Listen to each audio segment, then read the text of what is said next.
Okay, folks, our next speaker is going to be Dr. Alan Williams. He's going to be talking about carbon markets, regenerative certification, and ecosystem services. Dr. Williams.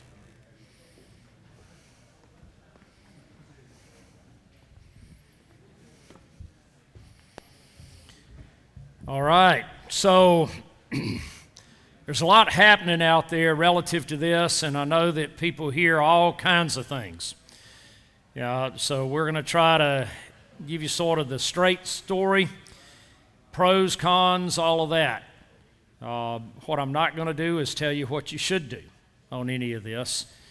I'm just going to tell you what's there, what's available, and what you can think about. So I'm going to start with regenerative certification or verification, and that is becoming something that is going to be a lot more important as we go forward into the future. So I'm going to share with you what we are doing and then what some of the other options are out there in that regard. Then we'll dive a little bit into the carbon market deal and end up with ecosystem services and what that means and what the potential opportunity may be with that. So 2 years ago, my partners and I formed a third company called Regenified. And Regenified, we actually resisted doing anything like that. We swore for years we were never going to get into the quote certification business, that we had absolutely no interest in that. I mean, we really didn't. We were not going to do that. But we had more and more people coming to us saying that they really weren't satisfied with the other options that were out there. And so they kept asking us to do something. So again, 2 years ago, we bit the bullet on that and we developed this company. Now, the reason it's called Regenified is because if you go out and you try to trademark anything with the term regenerative, okay, it's almost impossible. Everybody and their brother all over the world has done something with using the word regenerative, right? And so this is a made-up word. And that's what our trademark attorney told us to do. It said like Nike. Nike is a made-up word, okay?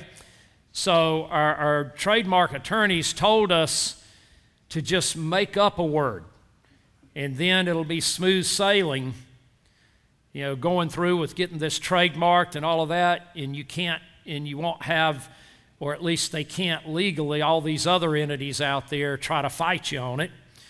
And that if it's a made-up word, actually people remember it better and it distinguishes you better. So that's why Regenified. There's no other real reason for that other than he said make up a word, okay? So we did. So it's called Regenified, and so we call it Regenified Verified.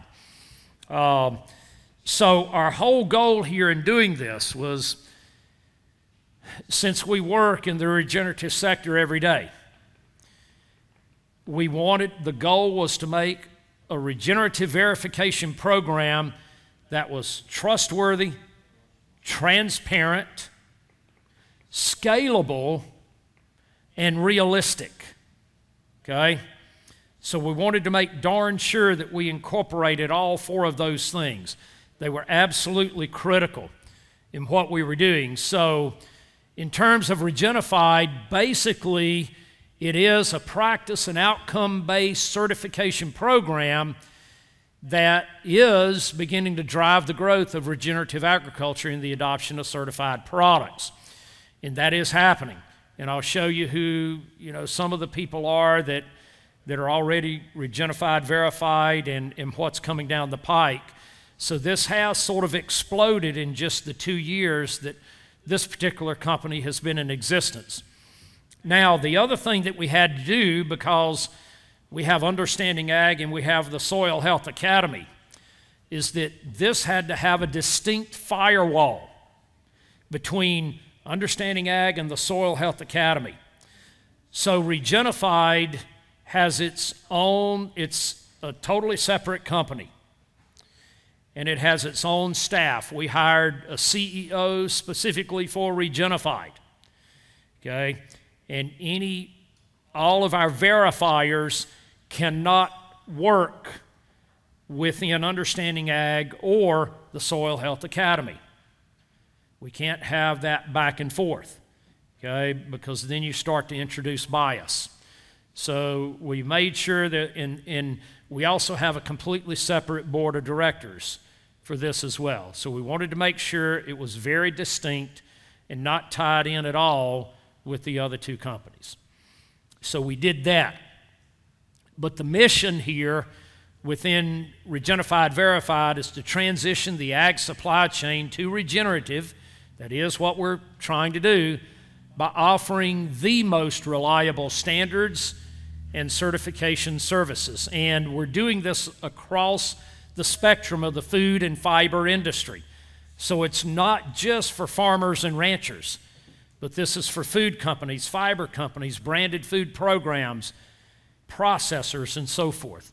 All of them can become Regenified Verified. So again, this is our founder team. So myself, Gabe Brown, and my other two partners in Understanding Ag and the Soil Health Academy, and then Doug Peterson as well. Probably a lot of you in here know Doug Peterson. So Doug's also, so there's 5 founders of Regenified, and then we have our CEO. Doug is serving as the Chief Science Officer, and we have a number of other staff. We have, again, our board of directors that are independent. And basically, again, I gave you this definition this morning of regenerative agriculture, okay? So the definition is consistent, whether it's through Regenified Verified or it's Understanding Ag of the Soil Health Academy. So we're founded on decades of practical farm experience and scientific research. And basically what we're doing is we're building on this basis of science to be able to understand the practice and the outcomes that we need to have a truly transparent, justifiable, reliable, accurate, and repeatable verification program. The standards are now being recognized as the gold standard, and we've only been around 2 years. So we have now received full recognition by the USDA, FSIS, and AMS. We are the only regenerative verification program out there, or certification program out there right now that has that distinction. None of the others at this point have the distinction of being recognized by the USDA. So this is the only one at this point in time. It also has full approval by Whole Foods Markets, which is a big deal for a lot of the people that want to be regenerative certified, because a lot of those folks are marketing through Whole Foods as well as other retail grocery chains. So getting that designation and that recognition by Whole Foods was absolutely critical for a lot of branded programs. So here's what we've done, okay? How are most certification programs designed? How many people in here are certified by something, some certification? Anybody? Okay. EOV, that's, so the EOV program is the Savory Land to Market program, okay? What we have? Is it similar? No, we're pretty different, and I'll explain that. But, so, you know, let's hold that for just a second, and I'll come back to that. So what we did, most certification programs, and let's just use certified organic as an example, right? Anybody in here certified organic? Okay. Our Alabama farm is, okay? So I understand that very well, go through audits every year. to re-up the certification.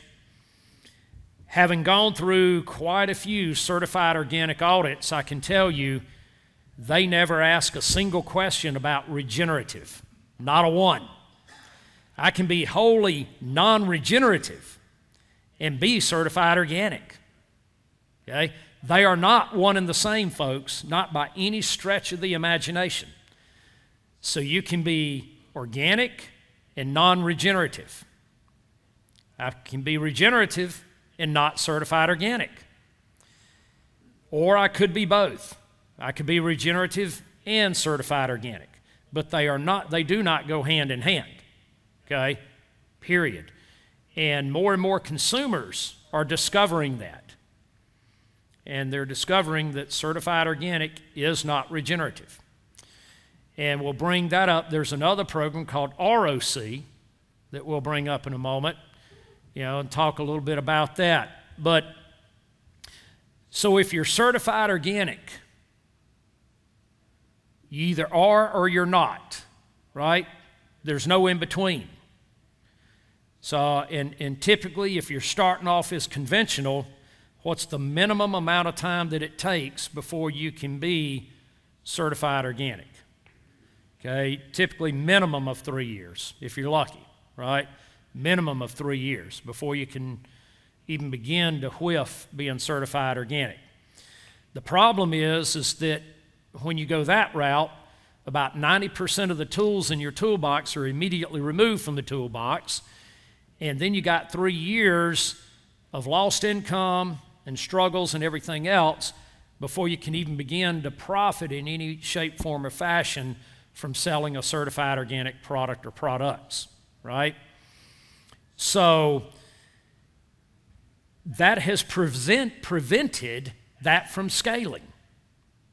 How long has certified organic been around in the U.S., folks? Anybody know? Okay, more than 30 years. Okay, more than 30 years. In 30 plus years, what percent of all agronomic acres in the U.S. are certified organic? After 30 plus years, what percent are certified organic? Anybody care to guess? 2%? 4%? 5%? Anybody else? Okay, you're a lot closer. 0.65%. Not even 1% of our agronomic acres are certified organic after 30 plus years. So how successful do you think that's been? Not very. But in that same 30-year time span, what has happened in terms of sales of certified organic food in our supermarkets and all of that? Has it gone up or down? Up a little bit or a lot? Quite a bit.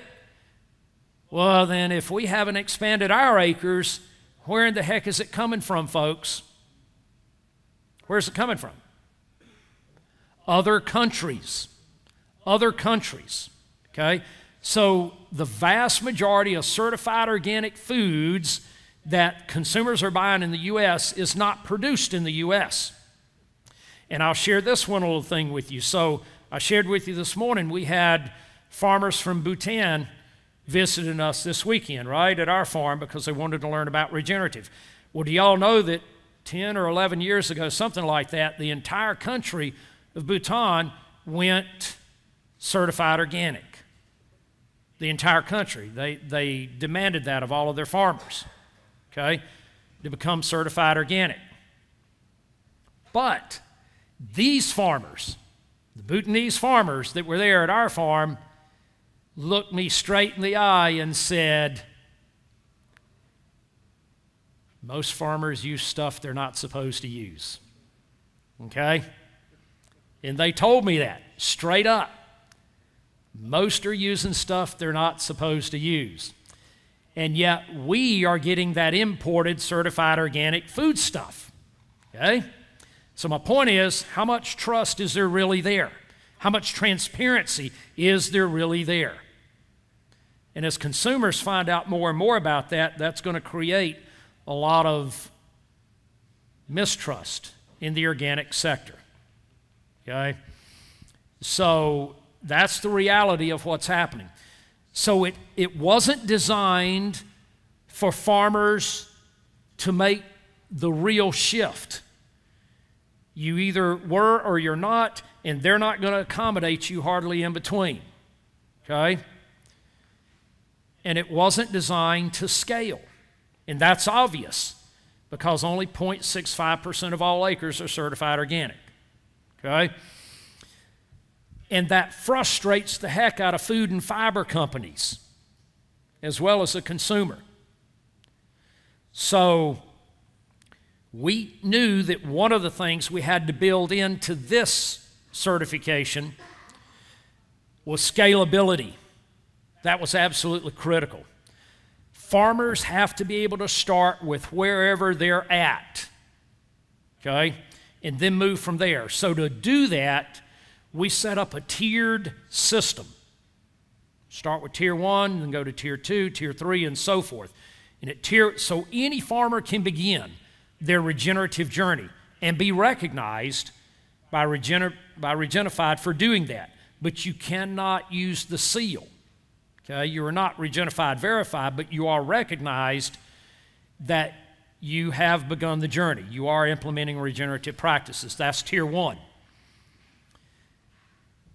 And then they can continue to work their way up.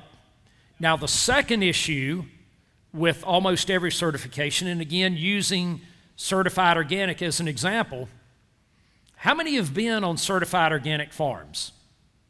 Okay? Are all of them pretty good? Do they look pretty appealing? I've been on a lot of certified organic farms that I wouldn't touch anything they raise or produce. I would not put it in my mouth, okay? Because they're terrible. A lot of them are just absolutely terrible. Now, but a lot of them are good. But there's no distinction, right? Just like us, we're certified organic, but there is zero distinction between how well we do it and how poorly another certified organic farm does it. None. So good or bad, the consumer knows no difference. And then once you become certified organic, well, that's it. I don't have to do anything else. I don't have to become better. I just have to make sure I meet the minimum standards every year, right? Okay?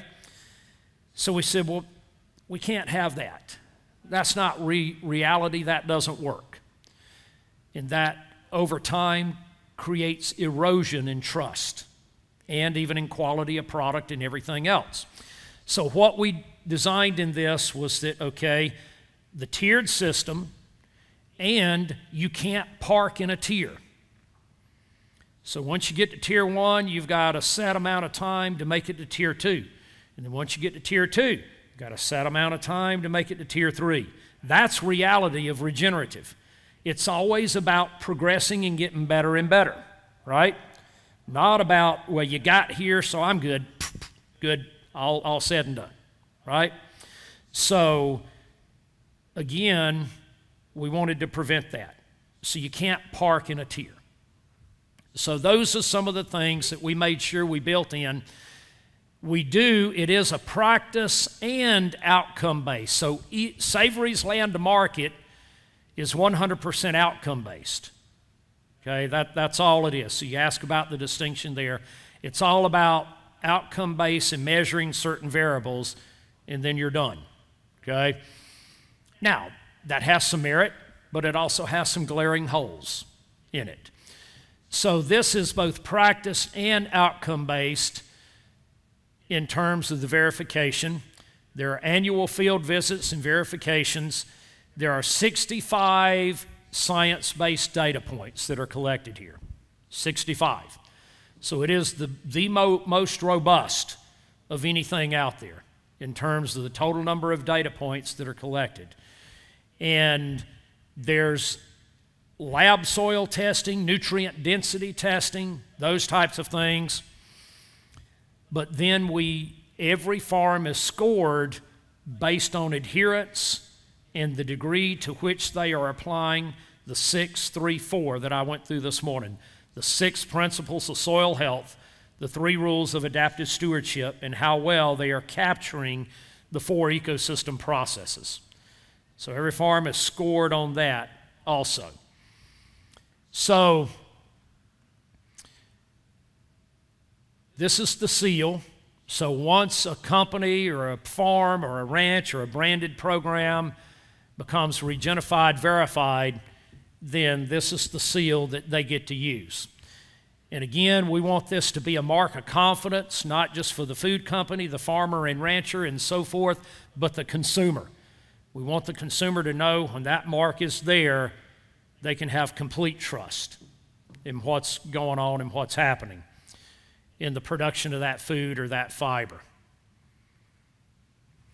So, founded 2 years ago, launched 2 years ago, and in 2023, we have verified more than 1 million acres and over 100 accounts. We have on the books now to certify more than 20 million acres. So this is jumping in leaps and bounds. And that's all over the world. So, you know, we've certified acres in the United States, but also in Canada, Mexico, Guatemala, Liberia, and Ghana so far, with many, many other countries on the books, several dozen other countries on the books. And we certified a lot of things: row crops, vegetables, livestock, specialty crops, timberland, fisheries, and so forth. And so far, there's been 20+ brands that have launched with this and gone out with the Regenified seal. You can see some of them listed down here. By the way, Maker's Mark now is the proud owner of the world's very first Regenified verified regenerative bourbon. Okay? And they are very proud of that. And they actually put out a press release on that fact, that they are the first bourbon maker to become Regenerative verified. And that press release was read globally by more than 220 million people. So when you talk about advertisement that you could never buy, that's advertisement you could never buy. So thank you, Maker's Mark, on that. But so basically what we're doing here, the data that we collect is reflecting decades of on-farm and in-lab research on regenerative ag practices. We're helping farmers and ranchers understand exactly where they're at along this path. You know, where are they at from a regenerative standpoint? What are their strengths? What are their weaknesses? What do they need to do to continue to make progress? And it is designed to move entire supply chains down this path. Now, why does that matter to you? How many of you in here direct market? Okay, so do I. Okay, but even if we're direct marketing, why does this matter to us that are direct marketers? Why does it matter? Okay, because you, folks, how many of you have a multi-million-dollar a year or multi-billion-dollar a year marketing and advertising budget? Any of you? I don't. Okay, but how many of these big companies, the General Mills of the world and the Danones and the Whole Foods and all of that, have multi-million or multi-billion-dollar a year advertising budgets? Yeah. So in other words, they're going to create greater and greater awareness of regenerative agriculture and regenerative foods. That benefits us as well. In this instance, it is a true case of a rising tide lifts all boats. Okay?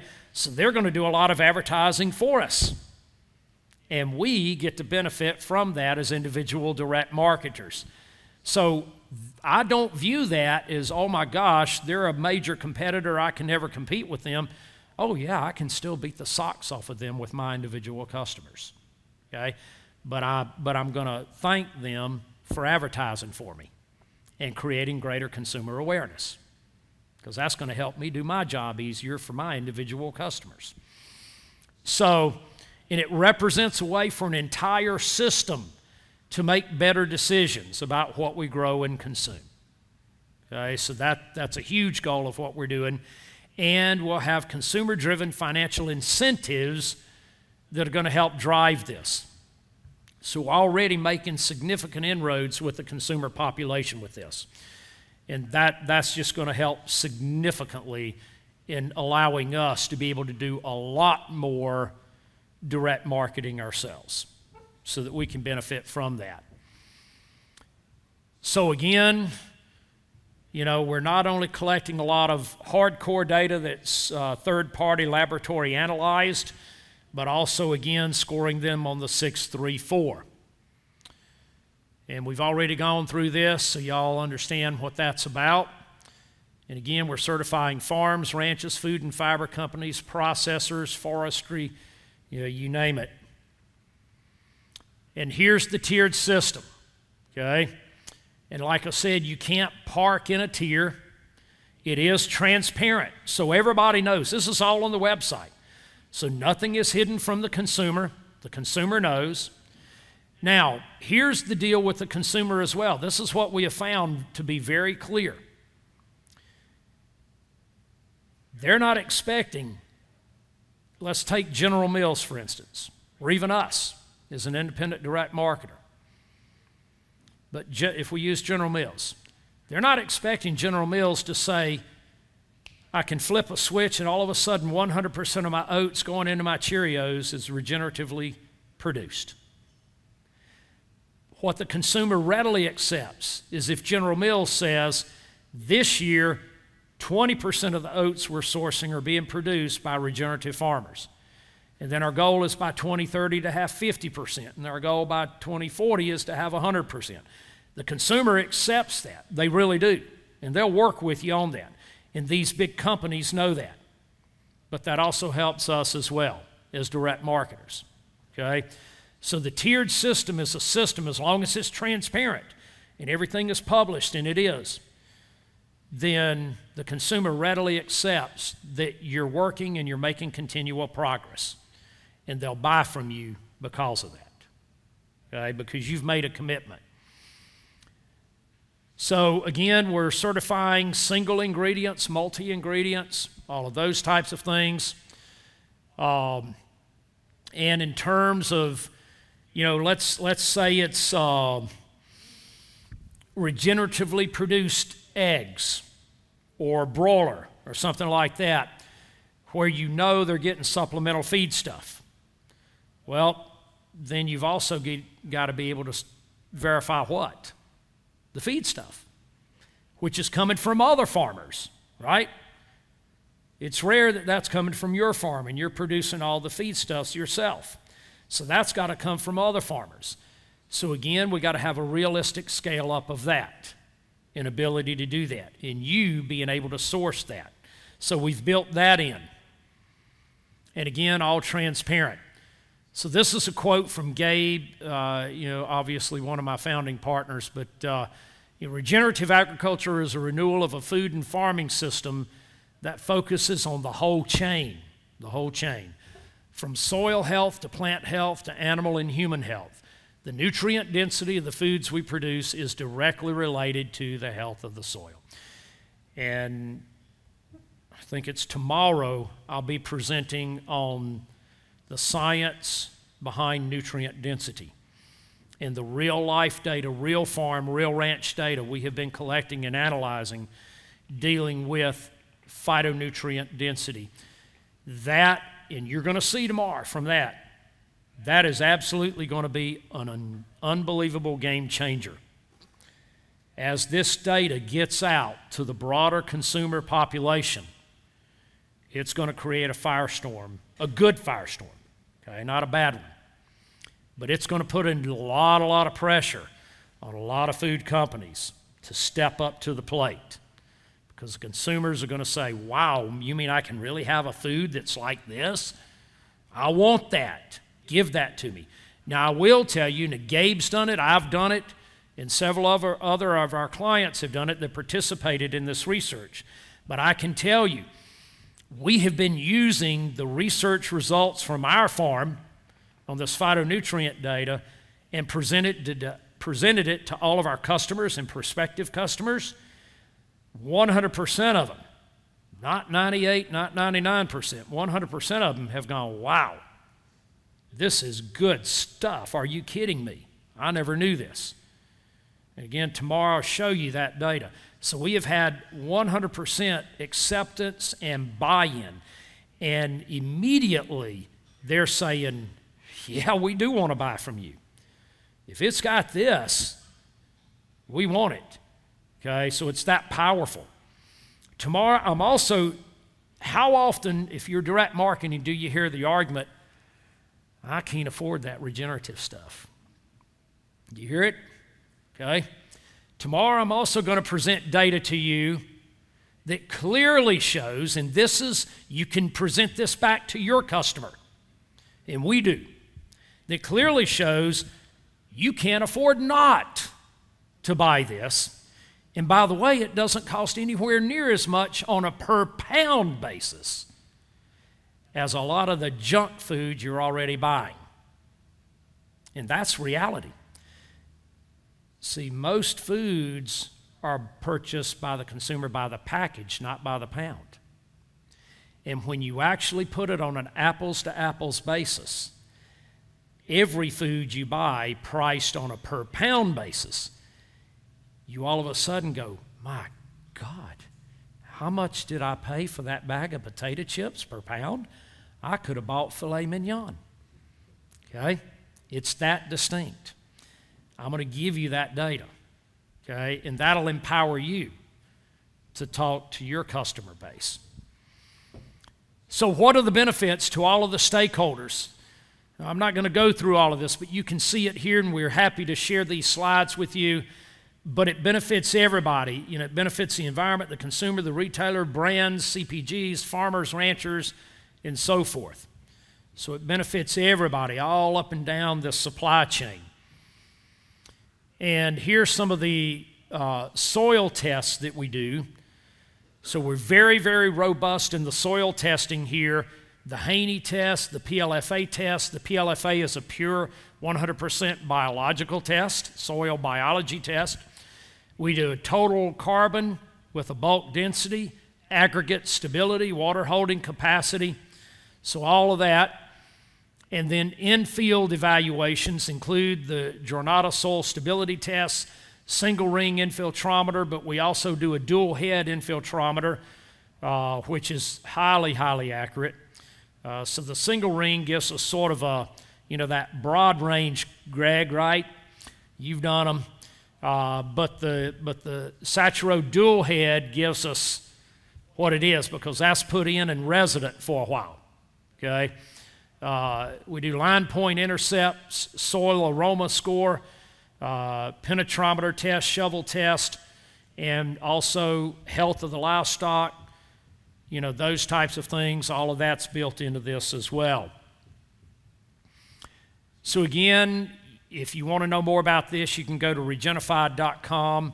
You feel free to contact Solar, our CEO there. So let's talk very briefly.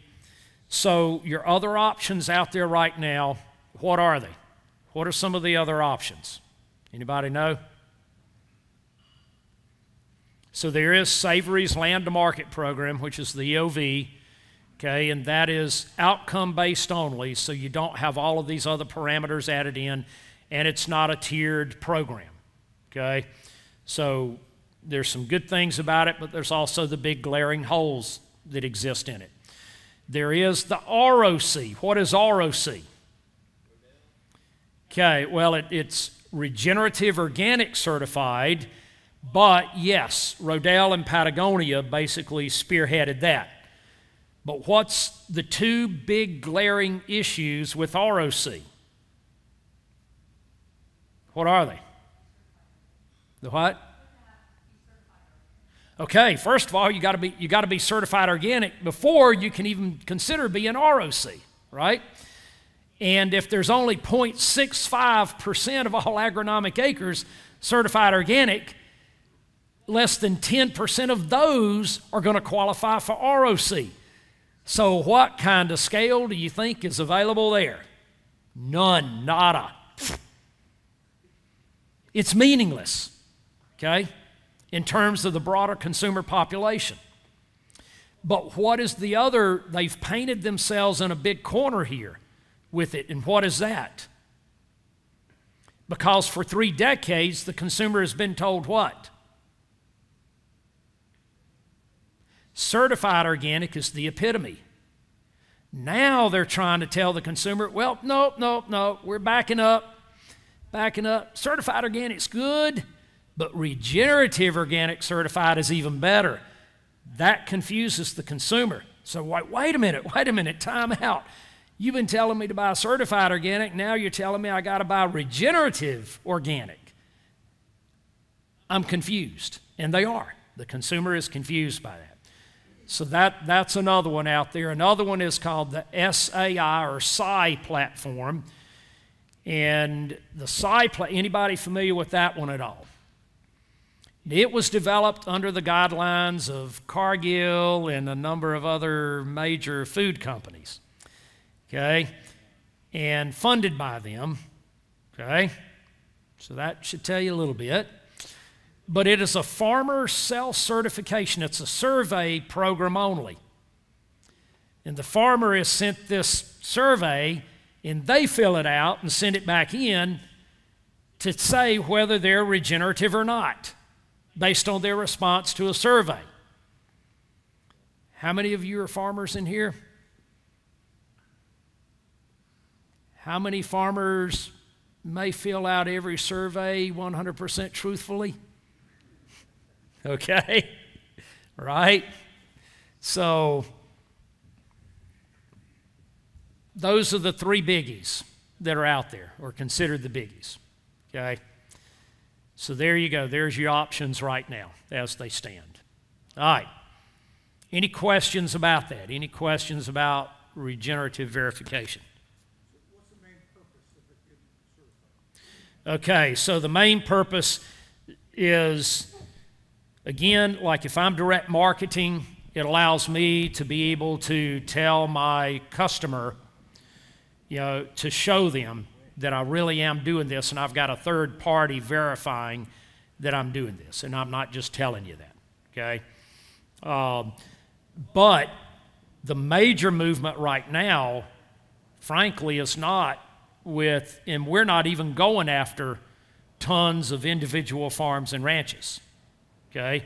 The major movement is with the branded food programs and then the larger food and fiber companies that are saying, we want to make those claims on our, like Maker's Mark, okay? We want to make those claims, or if you got a cotton company, a clothing company that wants to say, we want to make the claim that our cotton is regeneratively produced. Vital Farms is going through this. They want to make the claim that all of their eggs are regeneratively produced, okay? So you've got food companies like that and fiber companies like that. Okay. Now what they are doing is like Maker's Mark, Vital Farms, and companies like that are paying for their farmers to be certified. Okay. So they're going to their farmers and saying, we want to make these claims. You're going to have to be regenerative certified. So we're going to pay for that to happen for you. Okay. So Maker's Mark, not a one of their farmers paid. Maker's Mark paid for all the grain farmers producing the grain going into that. Yeah, Greg? Is there an allowance for going backwards? Let's say we have a wet year and growing great, and then all at once we have a dry year and the soil health kind of goes backwards. That is a fantastic question. And yes, so we did build that in. We did think about that. So excessively wet years, a bad drought year, things like that, we know that you're going to go backwards a little bit. And so yes, there are allowances and exceptions built in for that. Yeah. Because that's, again, we wanted this to reflect reality, and you've got to have those allowances for that. Yeah. Dr. Williams, if you have taken steps to begin a regenerative farming process and trying to follow the protocols, and you want to be part of this, Yeah. will you be talking about how to start into the Tier 1 for us as farmers? Will that be part of your discussion? Tier 1 is easy. Okay. What you do is you contact Regenified and you say, I want to start the process, and then, you know, they send somebody out to verify that you are beginning to implement the 634.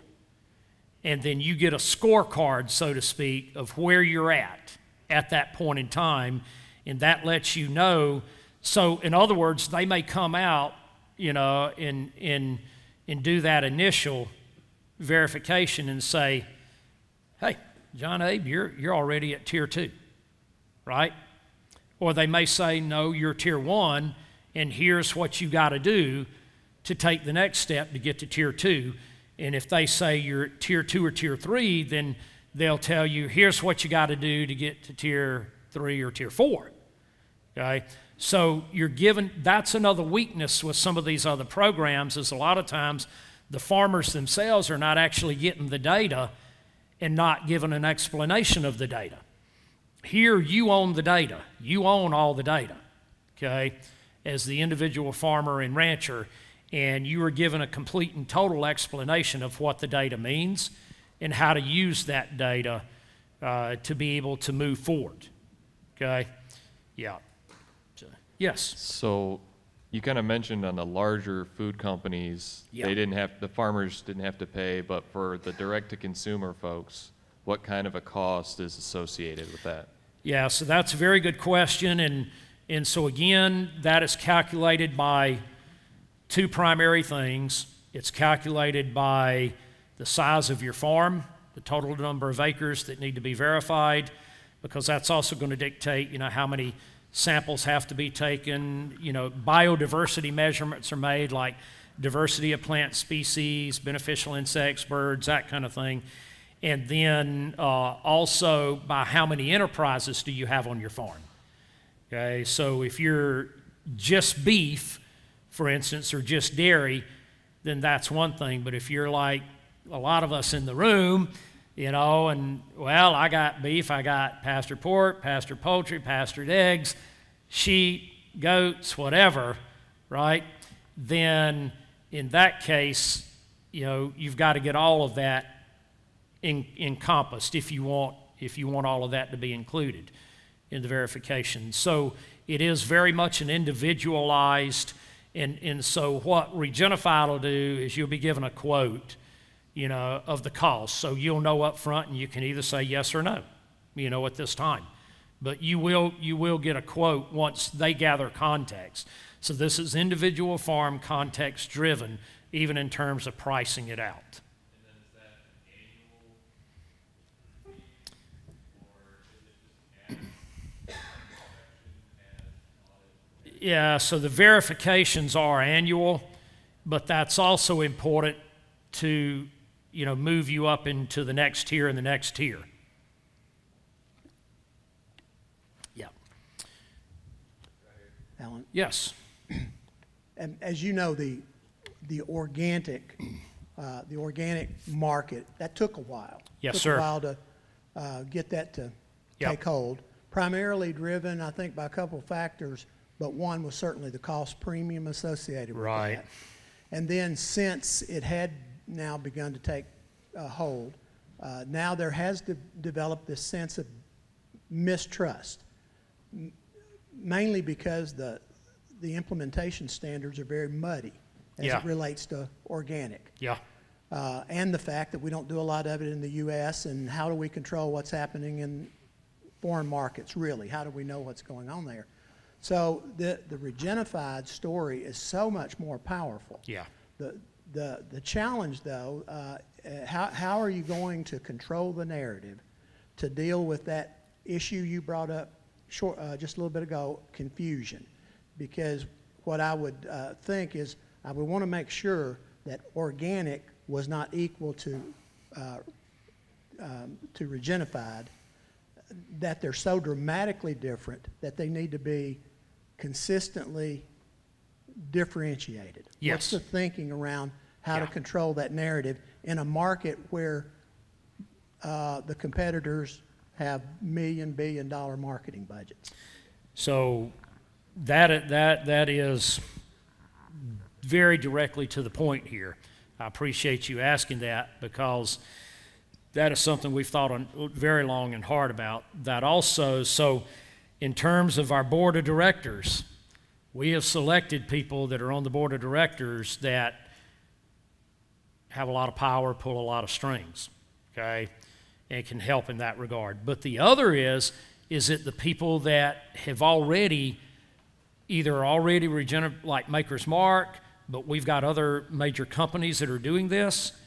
That's how you do it from the get-go. Because instead of Maker's Mark or General Mills or somebody like that wanting to control the narrative from the wrong aspect, the wrong direction, right? If they're Regenified verified, they want to tell this story, and that's what they want to put out there.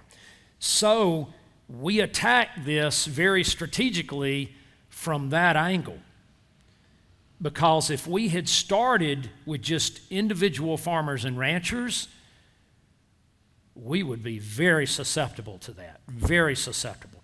But by starting with some of the big boys, okay, and getting their complete buy-in, and now they have to use this narrative, okay? Now that means other big boys, so to speak, are going to be afraid to try to buck that. So this was very, very strategic in the way that we approach this. Yeah.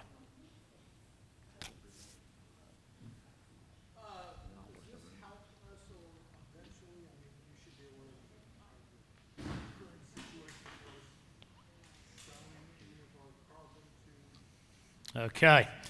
So the question was, is this going to help you in selling any of your carbon in the future?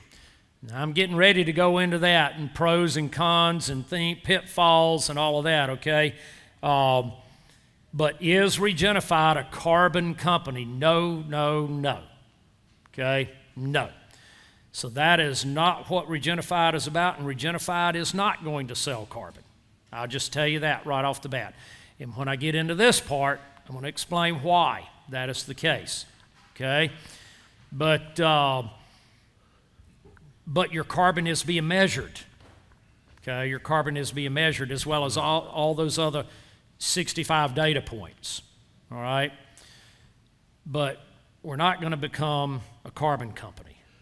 Alan, could you briefly talk about the field-to-market platform and what similarities or differences you guys have with the field-to-market? And I'm sure some people don't know what the field market is. I'm sure you know what it is, and so if you could paraphrase, I think that would be helpful for the discussion. And you're talking about the land-to-market?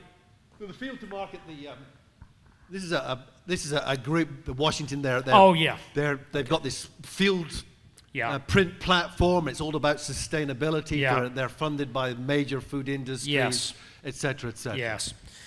So so the field-to-market deal, again, and look, I don't mince words, okay?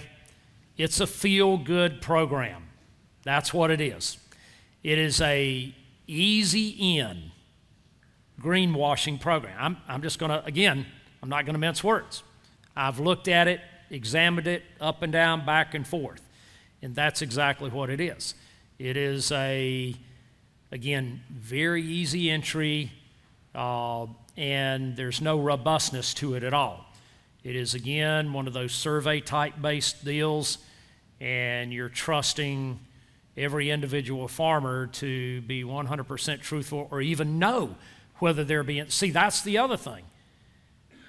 What did I say this morning is one of the key barriers, lack of awareness and education. As a farmer, if you don't fully understand what regenerative is, you can't fully implement it, okay? Well, if you get a survey, you may honestly believe you're doing this stuff, and you're not. And so on the survey, you're going to feel, oh yeah, I'm doing that, I'm doing that, I'm doing that. Oh yeah, I'm seeing more birds, or I'm whatever, right? But it's survey-based, and there's nobody checking you on that. Now, sooner or later, that's going to from the consumer, that's going to bite. If you're a food company relying on that, you're going to be in trouble. You are going to get bit in the butt as you go forward. And you're going to be called on the carpet by the consumer, okay? So there is a reason for robustness here. Is everybody aware of what happened to Walmart about a year ago? Okay, they got called on the carpet publicly because they made some claims that then were revealed, relative to carbon and all of that were revealed to be not quite true. And they got hammered pretty hard. And what did I say this morning? Who else has now got involved on these claims? The SEC, the Securities Exchange Commission. Okay? So they're going to be held more and more accountable. All right, so let's dive into carbon markets, and then we can continue with the questions after that. All right, well, I'll first go into ecosystem. Make sure I got it all. Yeah, there's the carbon. Okay. All right, ecosystem services. I'm going to talk a little bit about it, go into the carbon, then we'll go back to the ecosystem services. But ecosystem services are the benefit, it's defined as the benefits that humans get from the natural environment and from healthy ecosystems. And there's basically 4 facets or 4 types of ecosystem services. They are provisioning, which means our ability to be able to obtain food, water, and resources. Regulating, which includes climate regulation, flood regulation, pollination, water purification, those types of things. Then there is the 3rd type of ecosystem service, cultural, which encompasses things like spiritual enrichment, recreation, intellectual, and aesthetic values. And then there is supporting, which means nutrient cycling, soil building, food and fiber production. This is the future, not carbon credit payments. Ecosystem service payments are the real future and the real deal, rather than hanging our hat on carbon payments. And here are 4 key things that are encompassed by ecosystem services. Water cycling, which is important to everybody, not just farmers and ranchers, but consumers as well. Biodiversity, which again is important to everybody. Nutrient cycling and photosynthetic capture. Now let's dive into carbon.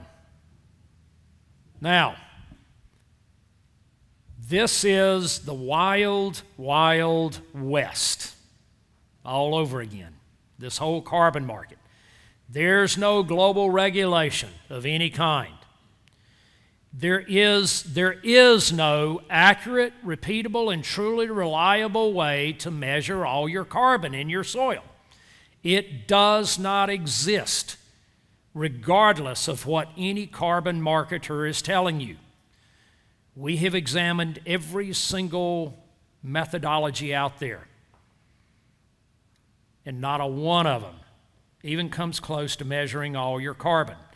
Now, why is that important? Can we measure some of the carbon in your soil? Yes. And all of the carbon market aggregators are doing that. They're measuring some of the carbon. But why is it important to measure all of the carbon? Do what? But why is it important to get it as close as possible? Because when you sign a contract with any one of those marketers, they now own all your carbon. You hear me? They own 100% of your carbon, and if they're only able to measure accurately 20% of the carbon in your soil, you're only getting paid for 20%, not the 100%. But they own the other 80%, guys. Okay? Y'all understand that? That's important. The contract you sign. The contract you sign. Okay? Read those contracts very, very carefully. In many instances, the contracts right now are not favoring the farmer, the rancher, the producer. They're favoring the aggregator. Read them very carefully. Okay? When you sign contracts, often right now they can conflict with future marketing opportunities. Because once you sign a contract with somebody right now, if a better deal comes along, you're locked out of it. Because most of them, when you look at their contracts, they're minimum 10-year. And a lot of them, when you read the fine print, it's 99 years that they're locking you up, 99 years. But minimum 10 years on the vast majority of them out there right now. So anything new that comes along or far better that comes along in the next 10 years or even the next 99 years, you can't participate in because you've already sold it. You've already locked it into that contract. Okay? So that gets to the fourth point. The contracts right now are too long-term. Every carbon aggregator or marketer believes their system, their measurement and the way of marketing is the best one. Okay? You're never going to hear anybody come to you that's trying to get you to sign a carbon contract and say, well, we're not as good as Joe and Bob's contract, but sign with us anyway. No, they're all going to tell you, we're the best. We have the most accurate way to measure carbon. We're paying the most. We're the best. Okay? Your job is to sort all that out, and that can become very difficult. How do you know who's telling the truth and who's not? And again, whose carbon is it? Who's building the carbon? Who's sequestering the carbon? Who? We are. Why in the heck are we so eager to give it away? Okay? Why are we so eager to sell it? So we got to think about that. Ask yourself that question. What is the real value of our carbon? And who sets it and why? What is the real value? Okay? What about if you're leasing land? Whose carbon is it? The farmer or the landowner? And who gets the carbon payment? The farmer or the landowner? Any of you in here a row crop farmer? Nobody? Okay, one. All right. Nationally, for row crop farmers, what percent of their land that they farm, national average, what percent of the land that they farm do they actually own? Less than 20% is actually owned by the farmer anymore, the row crop farmer. Okay? 80+% of all the land that most row crop farmers, and this is national average throughout the U.S., that they farm is leased land. And much of that is a year-to-year lease, right? So how in the heck are you going to benefit from all that lease land on the carbon? And if you sign a contract, are you liable to a lawsuit by the landowner? The landowner saying, no, wait a minute, I actually own the land, that's my carbon, not yours. You may be farming it, but it's my carbon, I get the payment, not you.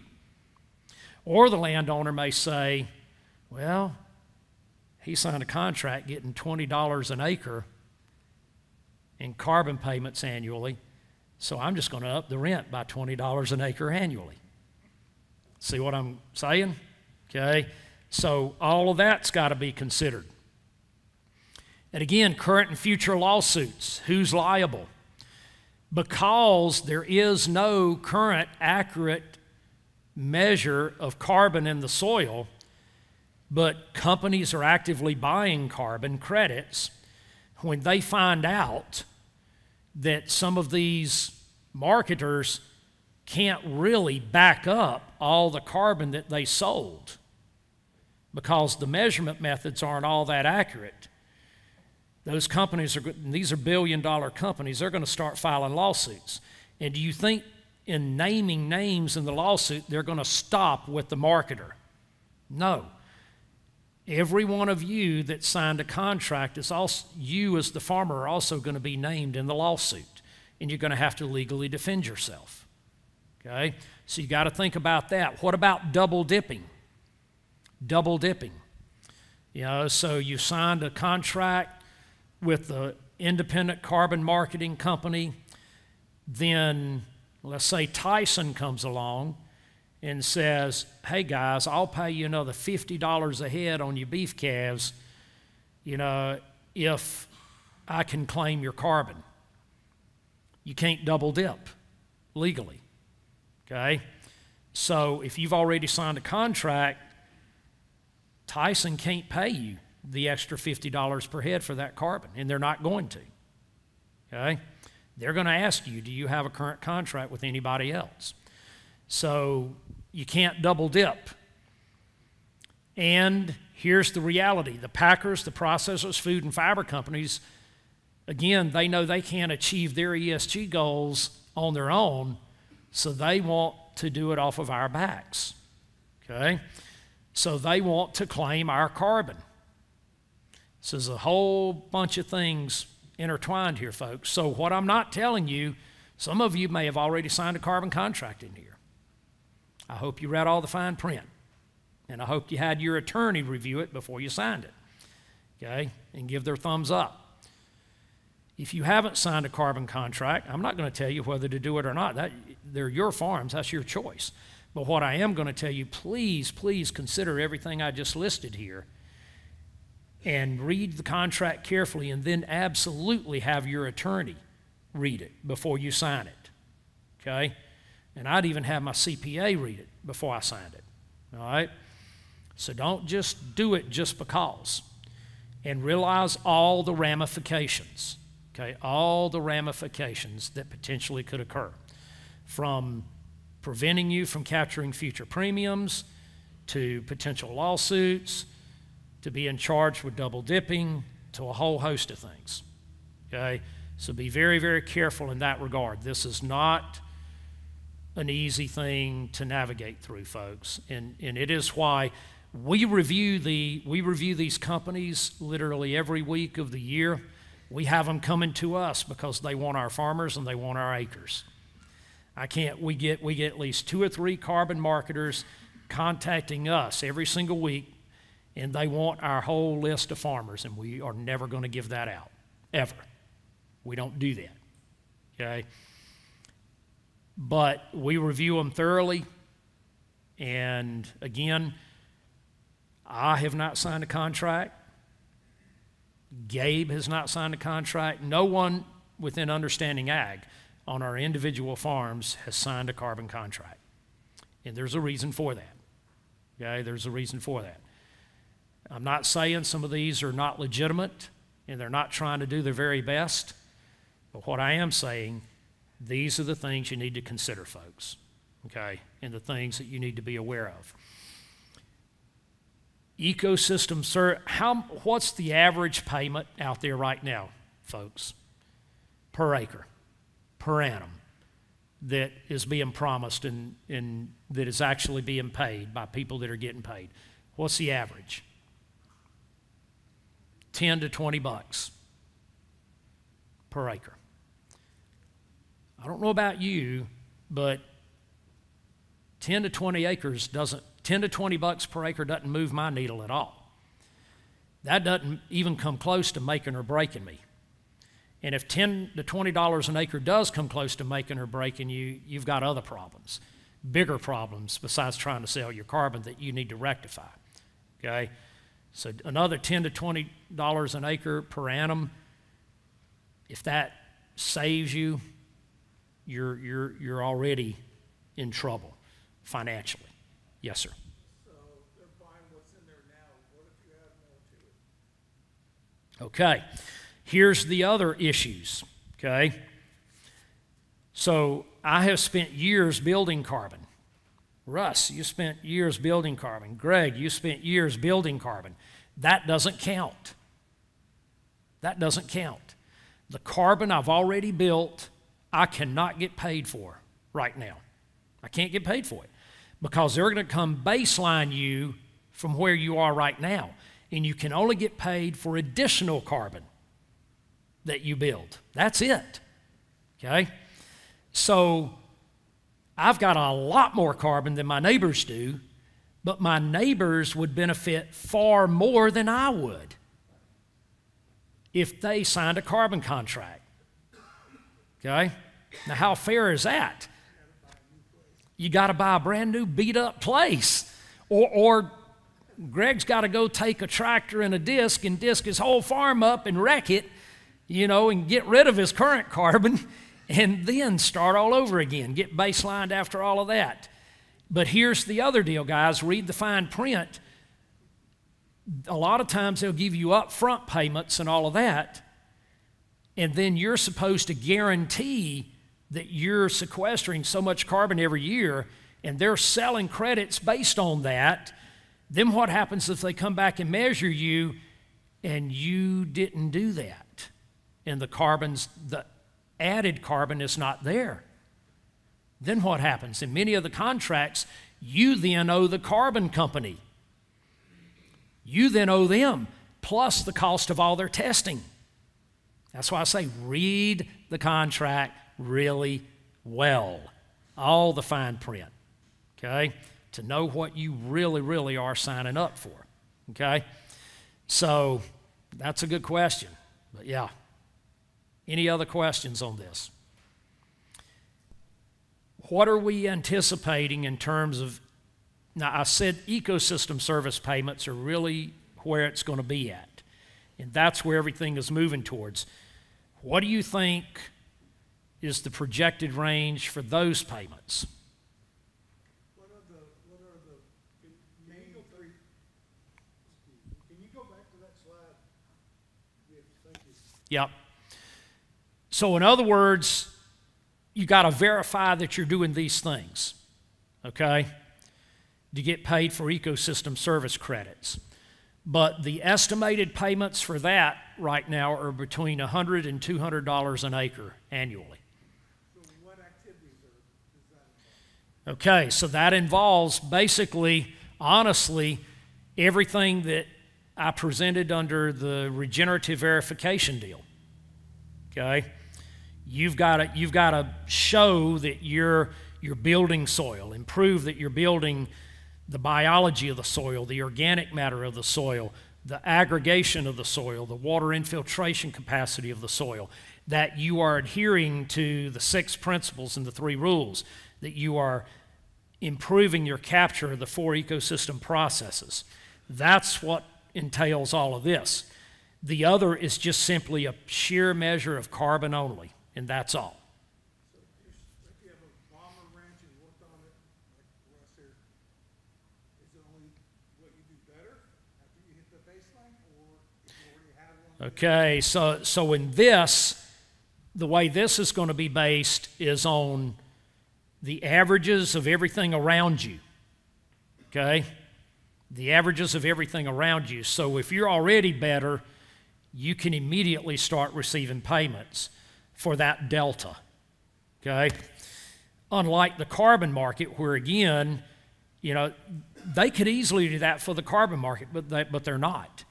So they could go measure all the farms in a county or a region and get the baseline, and then if you're already over that delta, whatever your percentage over that delta is, you can already get paid for that previously accrued carbon. But no, that's not the way they work this, but that is the way this is going to work, okay?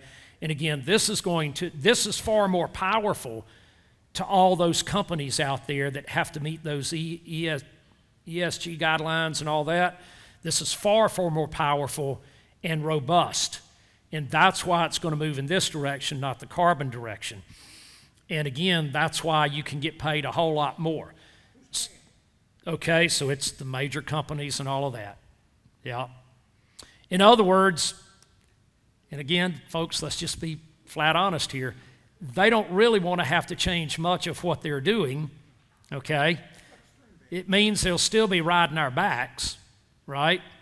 But this does mean we are making improvements, landscape scale.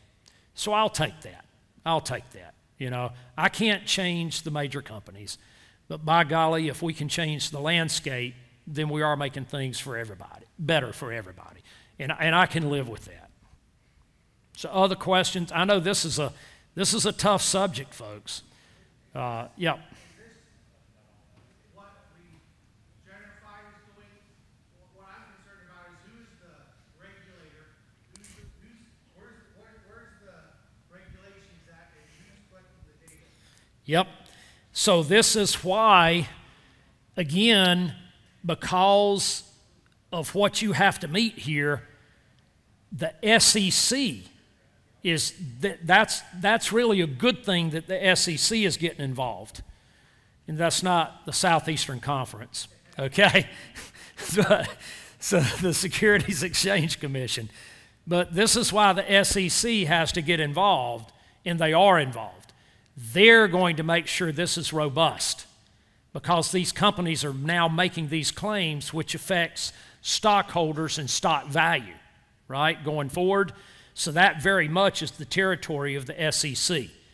So I don't think these companies realized when they started all of this that the SEC would be involved, but now they know. And now they know their feet's going to be held to the fire with this, so they're going to. So whoever does this, whether it's Regenified or other companies, and there will be others, no doubt about it, they're going to have to be fairly robust, okay? And it can't be sort of a surface type program. It's going to have to be robust to satisfy the SEC. Yes, sir. SEC fines be like a large, smaller portion of what the cost would be to actually turn these into more regenerative practices of farming? Like, what powers does the SEC have other than just the small fines that they can throw at companies? Well, it won't be small fines, okay? And I can assure you from our conversations with some of these major companies like General Mills and others, they are taking it very, very seriously, the SEC mandates on this. And because this can very much, again, impact, it's not just the SEC, okay? But if the SEC comes out saying you're lying, and that gets out, what happens to stock prices? Right? So overnight, you could plummet stock prices, the valuation of your company. And that's what they're most fearful of, not the SEC fines. They would gladly pay those fines, but they're most fearful of the news that can plummet stock prices. That's what's going to get them. Other questions or comments? Or, and I'll take, if any of you have disagreements with this, I'd be happy to hear that as well. Where does university involvement in all of this? Yeah, where do they fall in all of this? Okay, and having been there, done that, okay, having been a faculty member and all of that, again, I'm not going to mince words, at least 20 years behind. Right, Dennis? 25.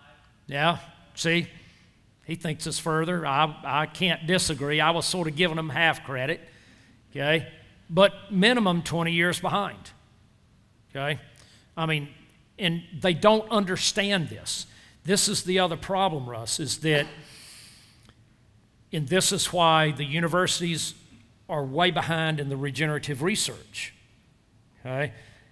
Again, you don't have faculty there that understand regenerative and that are experienced in regenerative. So they're way behind, partly because they don't even have faculty that understand this stuff. And if I could go to practically any land-grant university, so I guarantee you I could go to UT and talk to their ag faculty. I could go to Auburn, I could go to Mississippi State or wherever and talk to ag faculty right now, and they would think that General Mills, Tyson, Cargill, Unilever, Mars Corporation, and so forth have no interest in regenerative and could care less about it. And that's what they would tell you. Oh, that's junk. At Mississippi State University, we have faculty members in agriculture calling regenerative a cult, openly calling it a cult. A cult. We're a cult. Did y'all know that? We're a cult. All right, so, but my point there is they don't even know what they don't know. And they're wholly unaware of what these major corporations are doing in the direction they're moving in right now. That's how far behind they are. They think they're up to speed, and they have no clue what they don't know. So that's where we're at with them, yeah. And it's unfortunate because they're supposed to be cutting edge. That's what we pay them for. And in this respect, they're way, way, way behind on average, There's individual faculty members at some universities that are not and that are doing good work, but there's no university as a whole that is up to speed on this at all. Yeah. So other questions, comments? I know we're at the end of the day. Yes? How does Regenified work with GMO crops as far as the peer system? Well, if it's a GMO crop, you're going to have to make the transition, okay? Because a genetically modified crop cannot bear the Regenified seal. Cannot. Even if they're implementing regenerative practices, it cannot because, well, why do you have a genetically modified crop? It's going to be awful hard for them to ever meet regenerative practices with the genetically modified crop. Just, you know, if you think about the genetic modifications, what are they there for? You know, why are they there? And so they're automatically locking themselves out of this, pretty much. But we've had a lot of farmers that have made a complete transition that we're growing all GM crops, corn, beans, that kind of thing, but that have moved completely into conventional seed, non-traded seed.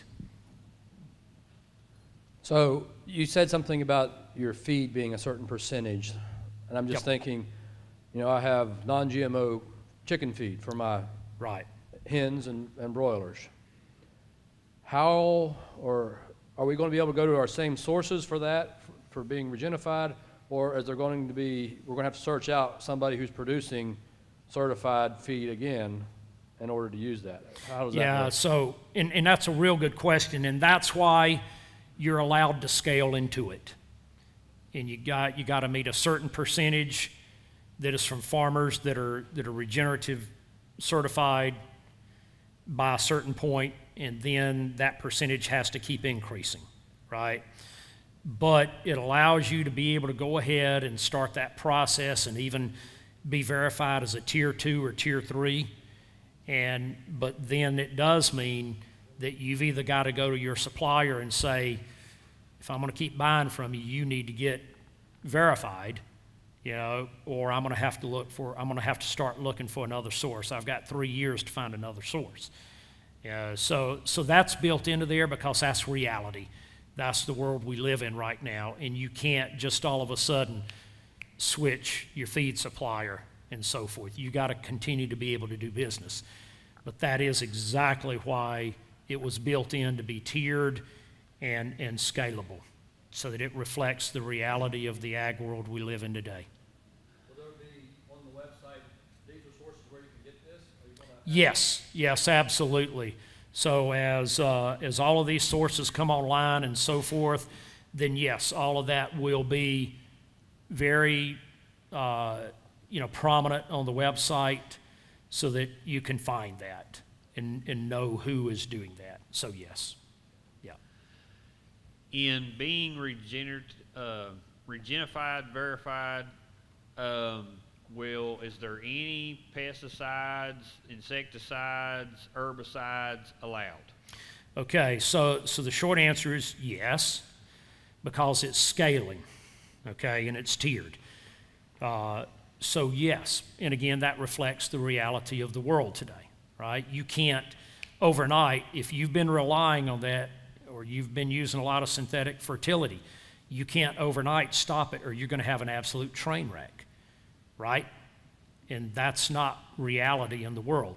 So what it means is that you've got to clearly demonstrate that you're implementing principles and practices that allow you to be able to steadily reduce your reliance on the synthetics, your reliance on all the sides and all of that, you know, fungicides, insecticides, herbicides, whatever. So you've got to clearly demonstrate that you've got a plan in place that over time you're steadily reducing your reliance on those, and you no longer, you know, we're at the point we never use anything like that anymore. We don't need to, and neither do we purchase any for outside fertility.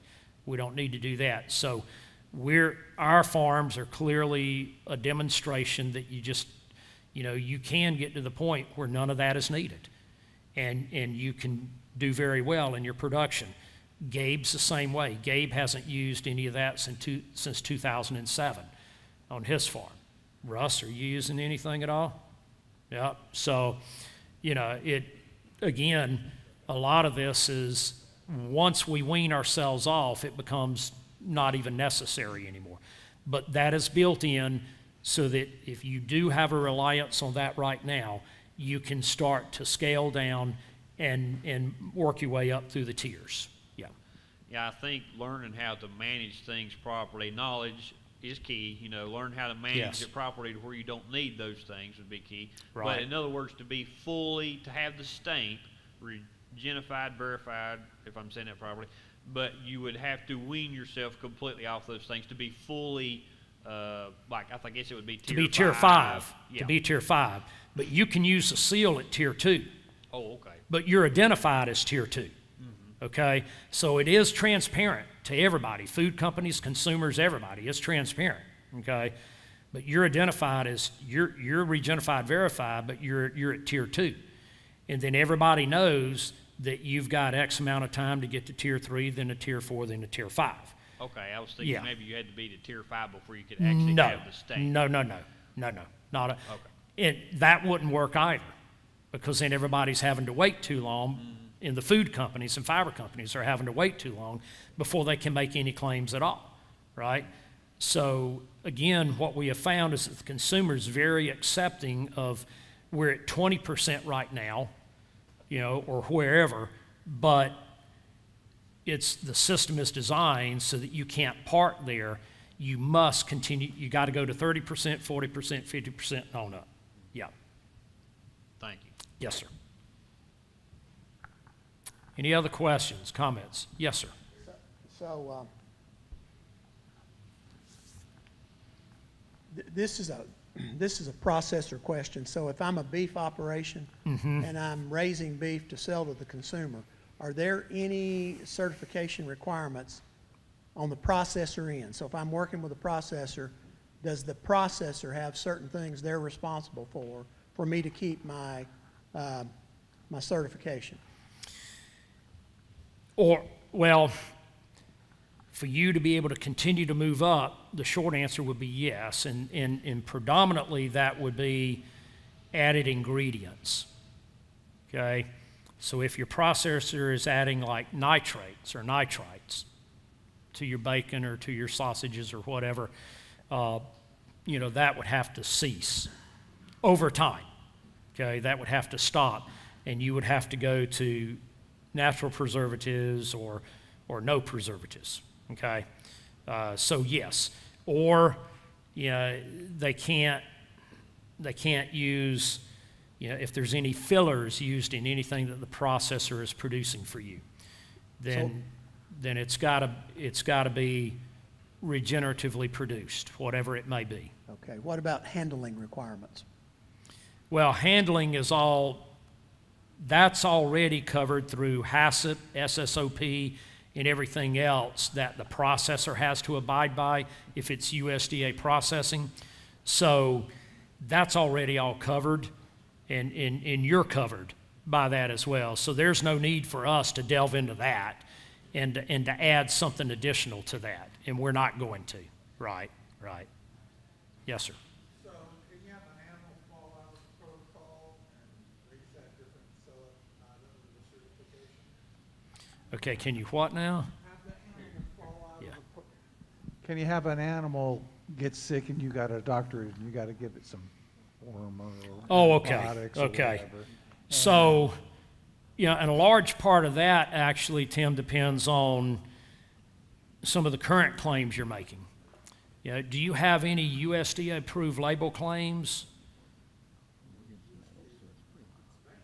Okay, but you don't have on your retail label no antibiotics, no hormones, or anything like that, or all natural or nothing like. Okay. Yeah. So in that regard, if you're not making label claims that you're violating through the USDA FSIS, you're okay. All right? You're okay. Yeah. But if you're wanting to make label claims, then that's where, if you have to treat an animal or whatever, yeah, that animal's got to be sold elsewhere. Yeah. Does Regenified allow ionophores? So, again, that has, as you move up through the tiers, you got to cut that out. Okay? So, again, it's one of those things that you got to scale back and then you got to cut it out. Yeah. Ionophores, right? Which ionophores are an antibiotic. They act as an antibiotic in the gut, right?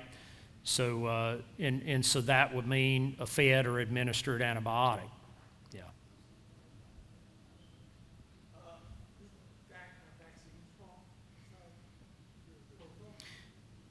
mRNA-based vaccines do, but not non-mRNA-based vaccines. Okay?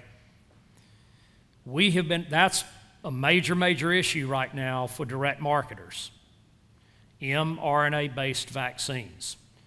Do you know that they actually came out with those for livestock, for pigs and poultry, about 10 years prior to coming out with the COVID mRNA-based vaccine? Okay? But there are, every one of us, I don't know if you've had this question by your customers, but us, White Oak Pastures, U.S. Wellness Meats, Gabe's program, Nourished by Nature, Nature's Gourmet, Thousand Hills, keep naming them, Seven Sons. Every one of us has been contacted by a large percentage of our customers where they're asking us, are you using mRNA-based vaccines? And they've told us point blank, if you are, we're not buying from you. Period. End of story. Did I just hear you say those are okay? No. Okay, yeah, I thought you said. No. I said if they are mRNA-based, no. No. Okay? With the cool labeling issue, Yep. all these other countries of food coming, how do we know? The consumer does not.